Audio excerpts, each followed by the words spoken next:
Hey there. Subscribe to my channel. And also press this bell icon. बिस्मिल्लाहिर्रहमानिर्रहीम। Dear students, इससे पहले video में हमने बात की थी about the significance of mitosis and comparison of mitosis in plant and animal cells. इसके बाद नेक्स्ट आज हम पढ़ेंगे about the types of mitosis कि मायोटासिस कितने किस्म का होता है, ये मायोटाटिक डिवीजन कितनी किस्म का होता है, टाइप्स ऑफ मायोटाटिक डिवीजन या मायोटासिस। तो सबसे पहला जो टाइप है मायोटासिस का वो है एन एस्ट्रल मायोटाटिक डिवीजन।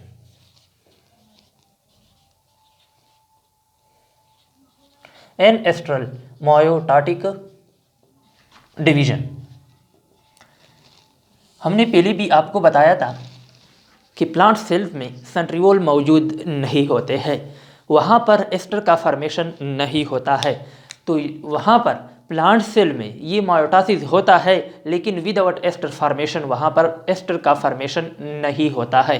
तो इस किस्म के मायोटाटिक डिवीजन में एस्टर का फॉर्मेशन नहीं होता है, no aster formation takes place.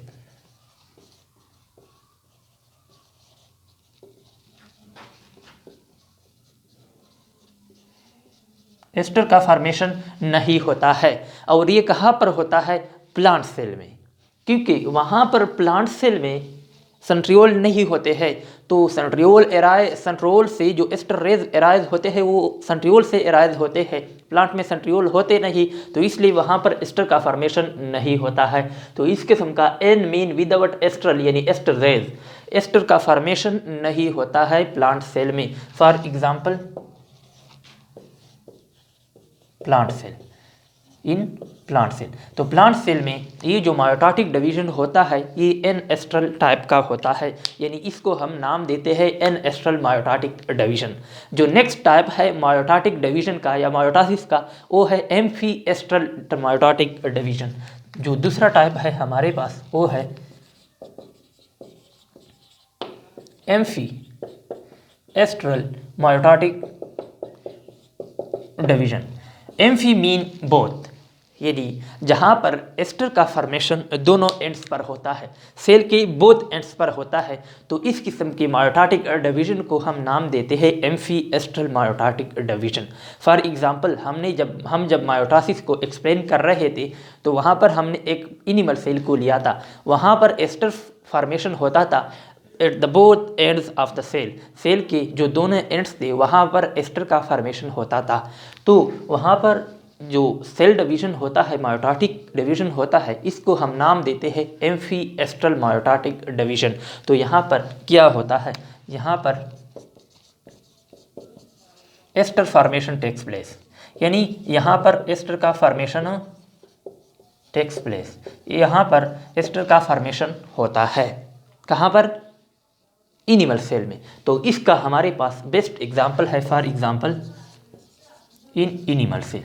तो एनिमल सेल में जो मायोटाटिक डिवीजन होता है इसको हम क्या नाम देते हैं? Amphiastral mitotic division, amphiastral mitotic division. इसके बाद जो नेक्स्ट टाइप है हमारे पास वो है एक्स्ट्रा न्यूक्लियर मायोटाटिक डिवीजन।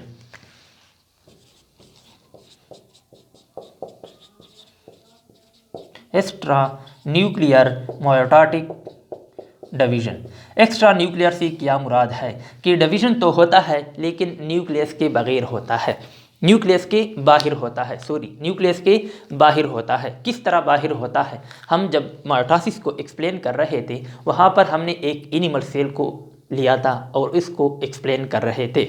वहाँ पर जो न्यूक्लियर मेम्ब्रेन था वो डिसोसिएट हुआ था, डीजेनरेट हुआ था। अगर आपको याद हो जो प्रोफेज का जो लास्ट एंड था लेट प्रोफेज, तो इसमें न्यूक्लियोलस और न्यूक्लियर मेम्ब्रेन डिसअपियर हो गया था, डीजेनरेट हुआ था।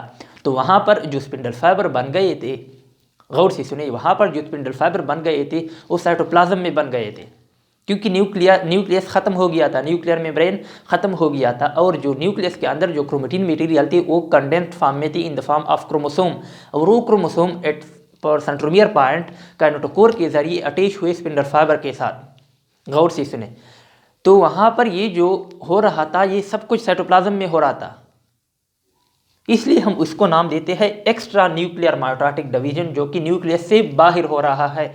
यहाँ पर क्या होता है, स्पिंडल फाइबर का फॉर्मेशन तो होता है, स्पिंडल फाइबर फॉर्मेशन या फॉर्म्स आउटसाइड द न्यूक्लियस, यानी न्यूक्लियस के बाहर होता है, न्यूक्लियस के बाहर होता है। और ये दोनों प्लांट और एनिमल सेल में होता है। For example in animal and plant cell, animal और प्लांट के जो सेल होते हैं इसमें इस किस्म का डिवीजन होता है, और इसका जो अपोजिट किस्म का जो डिवीजन है इसको हम नाम देते हैं इंट्रा न्यूक्लियर मायोटाटिक डिवीजन। जो नेक्स्ट टाइप चौथा किस्म है हमारे पास वो है intranuclear mitotic division, intranuclear mitotic division. यहाँ पर क्या होता है, स्पिंडल फाइबर का फॉर्मेशन तो होता है लेकिन कहाँ पर होता है, न्यूक्लियस के अंदर होता है।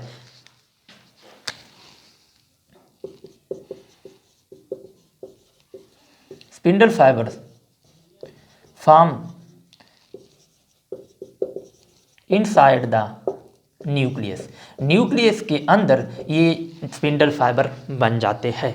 कहाँ पर, इंट्रा न्यूक्लियर मायोटाटिक टाइप का जो डिवीजन होता है इसमें ये स्पिंडल फाइबर बन जाते हैं। कहाँ पर, न्यूक्लियस के अंदर। जो न्यूक्लियर मेम्ब्रेन होता है वो रिमेन्स इंटेक्ट, वो इसी तरह रहता है, परसिस्ट होता है। न्यूक्लियर मेम्ब्रेन परसिस्ट, बिल्कुल इसी तरह रहता है। न्यूक्लियर मेम्ब्रेन डिसोसिएट नहीं होता है, वो डीजनरेट नहीं होता है, और इसी न्यूक्लियर मेम्ब्रेन के अंदर ही स्पिंडल फाइबर बन जाते हैं। और ये इंट्रा न्यूक्लियर मायोटाटिक डिवीजन जो है ये कुछ प्रोटोजोन में भी होता है। For example in some protozoan, इसी तरह यीस्ट सेल जो होते हैं इसमें भी इस तरह का इंट्रा न्यूक्लियर मायोटाटिक डिवीजन होता है। अच्छा, इसके बाद जो नेक्स्ट टाइप है मायोटासिस का वो है एंडोमायोटासिस। इस किस्म के मायोटाटिक डिवीजन में डीएनए और क्रोमोसोम का डुप्लीकेशन होता है, लेकिन वो एक दूसरे के साथ बिल्कुल इसी तरह रहते हैं, एक दूसरे से जुदा नहीं होते हैं। फर्ज करें हम जब पहले पढ़ रहे थे, एनिमल सेल को डिस्कस कर रहे थे, वहाँ पर डीएनए का रिप्लिकेशन हुआ था, डुप्लीकेट हुए थे, लेकिन फिर एक दूसरे से जुदा भी हुए थे और चले गए थे at the both opposite ends of the cell. Cell के जो दो अपोजिट एंड्स थे उस पर ये दोनों जो जुदा हुए थे एक दूसरे से वो दोनों एंड्स पर चले गए थे। लेकिन एंडोमायोटासिस में इस तरह का नहीं होता है। यहाँ पर क्रोमोसोम एंड डीएनए का डुप्लीकेशन तो होता है, chromosomes and DNA duplicates, chromosome और डीएनए डुप्लीकेट्स होता है, but can not separate from each other.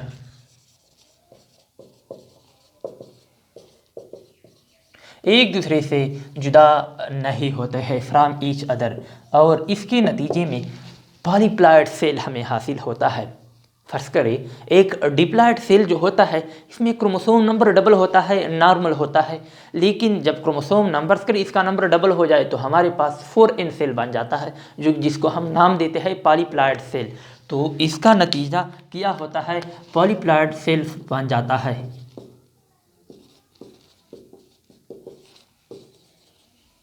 Cell formation takes place.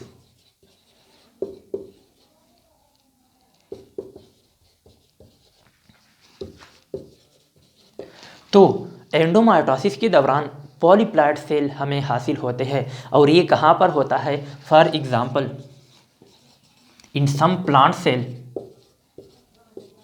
कुछ प्लांट सेल जो है इसमें भी इस किस्म का एंडोमायोटासिस टाइप का मायोटाटिक डिवीजन होता है। और इसी तरह जो लीवर सेल होते हैं इसमें भी इसी तरह का मायोटासिस होता है, एंडोमायोटासिस। वहाँ पर क्रोमोसोम और डीएनए तो डबल हो जाते हैं लेकिन एक दूसरे से जुदा नहीं होते हैं, जिसका नतीजा पॉलीप्लॉइड सेल होता है, जिसके नतीजे में पॉलीप्लॉइड सेल हमें हासिल होता है। इसके बाद जो नेक्स्ट टाइप का डिवीज़न है हमारे पास वो है free nuclear division.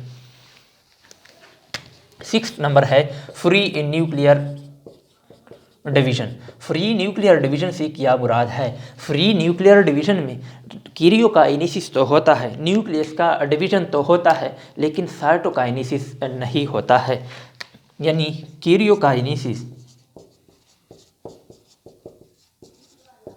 Is not followed by cytokinesis. यानी कैरियोकाइनेसिस तो होता है, लेकिन इसके बाद जो साइटोकाइनेसिस होता है वो नहीं होता है। जिसका नतीजा क्या होता है? हमें एक मल्टी न्यूक्लिएट सेल हासिल होता है। अगर आपको याद हो, जब हम न्यूक्लियस को सेल बायोलॉजी के चैप्टर में डिस्कस कर रहे थे, तो वहाँ पर हमने दो टर्म यूज़ किए थे, सिंथेशियल एंड सिनोसाइटिक, प्लांट और एनिमल सेल के लिए। आपने अगर वो नहीं देखा है तो आप सेल बायोलॉजी में न्यूक्लियस देके, जो हमने पहले से ऑलरेडी अपलोड किया है यूट्यूब पर, आप सर्च करें न्यूक्लियस MS ट्यूटोरियल, आपको मिल जाएगा। तो वहाँ पर हमने मल्टी न्यूक्लिएट सेल के लिए दो किस्म के टर्म यूज़ किए थे, सिंथेशियल और सिनोसाइटिक। अच्छा, तो यहाँ पर फ्री न्यूक्लियर डिवीजन में कैरियोकाइनेसिस तो होता है, लेकिन साइटोकाइनेसिस का अमल नहीं होता है। जिसका नतीजा क्या निकलता है? मल्टी न्यूक्लिएट सेल ऑब्टेन हो जाता है। Results, this types of mitosis. Results, क्या नतीजा निकलता है? Multinucleate cell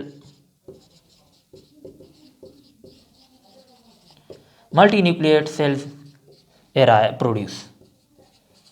multi nucleate cells जो होते हैं वो पैदा हो जाते हैं, क्योंकि एक न्यूक्लियस बार बार डिवाइड होता है, लेकिन इसके बाद जो कैरियोकाइनेसिस, साइटोकाइनेसिस का अमल जो होता है वो नहीं होता है। तो इसका नतीजा क्या होता है? मल्टी न्यूक्लिएट सेल हमें ऑब्टेन हो जाते हैं। इसका जो बेस्ट एग्जांपल है, फॉर एग्जांपल इन फंजाई में इस तरह का होता है, न्यूक्लियस बार बार डिवाइड हो जाता है, लेकिन साइटोकाइनेसिस नहीं होता है कैरियोकाइनेसिस के बाद। तो इसका नतीजा मल्टी न्यूक्लिएट सेल फॉर्मेशन होता है। इसके बाद जो नेक्स्ट टाइप है हमारे पास, वो है डायनोमायोटोसिस। अच्छा, इस किस्म के मायोटोसिस में डायनोमायोटोसिस को डायनोमायोटोसिस क्यों कहा जाता है? ये होता है डायनोफ्लैजेलेट्स में, फाउंड इन डायनोफ्लैजेलेट्स। ये डायनोफ्लैजेलेट्स में पाया जाता है। ये बिल्कुल एंडोमायोटोसिस की तरह है जो हमने पहले पढ़ा। एंडोमायोटोसिस में न्यूक्लियर मेम्ब्रेन जो होता है वो बिल्कुल इसी तरह एज इट इज़ बिल्कुल इसी तरह रहता है, वो डिसोसिएट नहीं होता है। यहाँ पर भी इसी तरह न्यूक्लियर मेम्ब्रेन डिसोसिएट नहीं होता है, लेकिन वहाँ पर स्पिंडल फाइबर का फॉर्मेशन होता था, यहाँ पर स्पिंडल फाइबर का फॉर्मेशन नहीं होता है। तो यहाँ पर भी जो न्यूक्लियर मेम्ब्रेन होता है वो परसिस्ट रहता है, और इसमें भी गौर से सुने, इसमें भी ये no spindle fibre formation takes place, लेकिन वहाँ पर स्पिंडल फाइबर का फॉर्मेशन होता था, no spindle fibre formation takes place.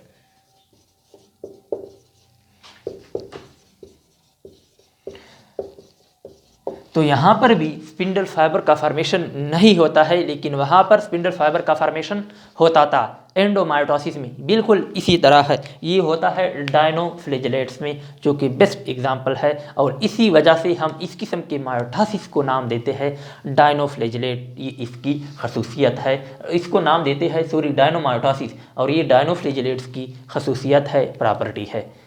इसके बाद नेक्स्ट वीडियो में इंशाल्लाह हम पढ़ेंगे अबाउट द कंट्रोल ऑफ मायोटोसिस, कि कौन से फैक्टर मायोटोसिस के प्रोसेस को कंट्रोल करते हैं।